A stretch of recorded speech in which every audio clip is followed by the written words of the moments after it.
Hello everybody and welcome to another Journal With Me video. In today's video, I am using a bunch of supplies that I have been gathering and collecting from my Your Creative studio boxes. So I've combined all the supplies into one box to make it easier to pull from. And the good thing about the Your Creative studio box is that all the supplies are pretty cohesive. They kind of mesh really well with each other, and I don't have to really worry about picking and choosing things in a specific sense. I can just sort of go through, grab and go, which is one of the things that I love about these particular kits. So I'm going to go through, I'm going to grab my supplies, and then I'm going to get to work, and it's going to be business as usual as far as decorating the pages. So I'm going to slip right into answering some questions that I got in my 10,000 subscriber giveaway. I've been answering these questions for a while now, and I will continue to do so until I run out. So I've actually got my husband here with me. He's going to be answering one of the main questions that I was really excited to talk about. We're going to both kind of talk about where we would want to go because it's a travel question and why we would want to do those. So I'm going to read the question, and the comment is really long, but I'm just going to read a bit of it because I thought it was really interesting. So the question is, if I could travel with unlimited funds, where would I go? Would I go with or without my children? And it goes on to say that she was watching a documentary and that it said that Western world Americans were the least traveled people in the world, preferring to stay at home or go to Disneyland. And she thought it was very interesting, and interesting in a way because she has never come across Americans either.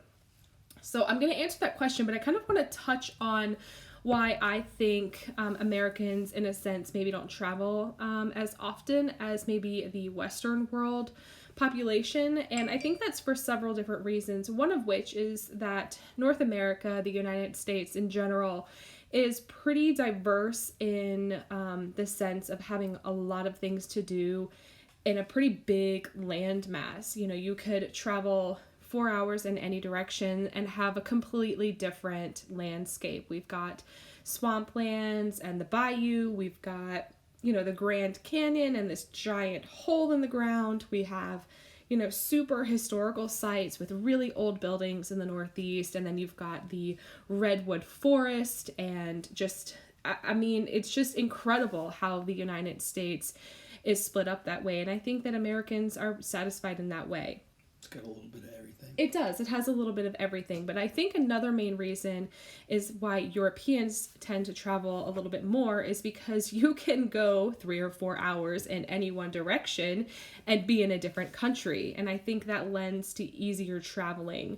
And I've seen a lot of my friends over in the European countries able to do that. You hop on a train, like what you were saying, babe. You just... few hours, you're in 3 or 4 different countries. Exactly. You can hop on a train and you're in a completely different part of the world, which I think is so amazing. And it's really easy and cheap to travel by plane over there. You can, again, just travel a couple hours and be a couple countries away, and the flights are relatively cheap. So I think that's maybe why it definitely doesn't account for me. I definitely think money is the reason why we don't travel, obviously, and the kids too, but it definitely makes it a little more hard when, flights to get across the ocean are at a minimum $600 to $800. That's a lot of money. So I think that's maybe why, I know that's why we don't travel as often as we would like. I think we have very big dreams of where we would like to go traveling wise. But what would you say is your top pick, babe?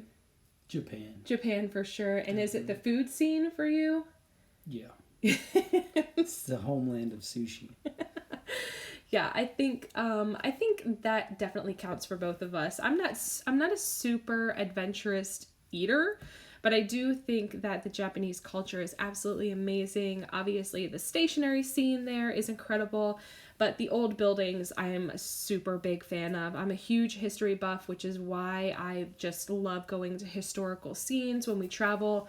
We do a lot of that whenever we travel. We go to historic places, and I just am a huge history nut. So touching on that, my number one place would definitely be the United Kingdom as a whole. And I say that as a whole, like I just want to disappear for like 3 months and just drive around the entire island and see an endless amount of cultures and history dating back to the beginning of time. I mean, they're still pulling dinosaurs out of the ground and megalithic structures, you know, like that totally blows my mind that there's so much history and culture there. But if I had to choose, like if someone said, you're getting on a plane right now, all expenses paid, you just choose where you're going to go, where would I go? Where would I go? That's a tough one. Seriously? You can't, like, I'm sure everybody right now is screaming what the answer is because they all know me so well. This is the worst. London! Oh. Well, yeah.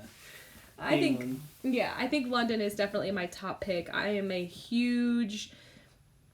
just love, like, the monarchies. And I think, you know, England has one of the oldest reigning monarchy systems in the world, and I don't know if it's the little girl in me, the little princess in me, the Disney in me that just loves that lifestyle. I think you just want to get a selfie with one of the post boxes.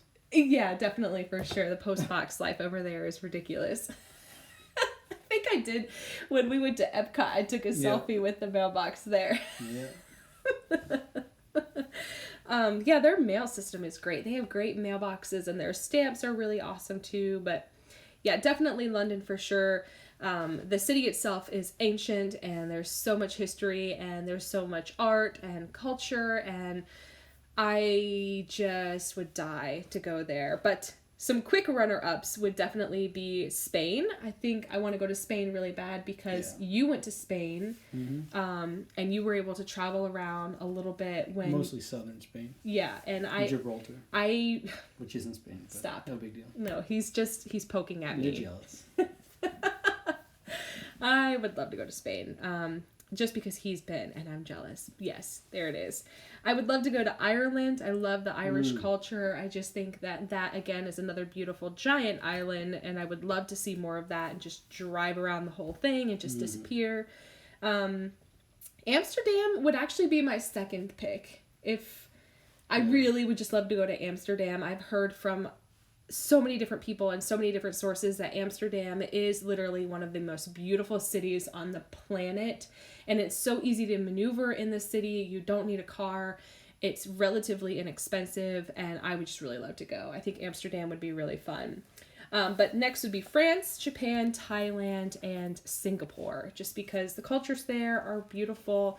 There's so much diversity, the colors, the smells, the food, the textures. I can just imagine walking down the streets and just being confronted with all of that and just being completely overwhelmed. So the next part of the question is if I would go without kids. No.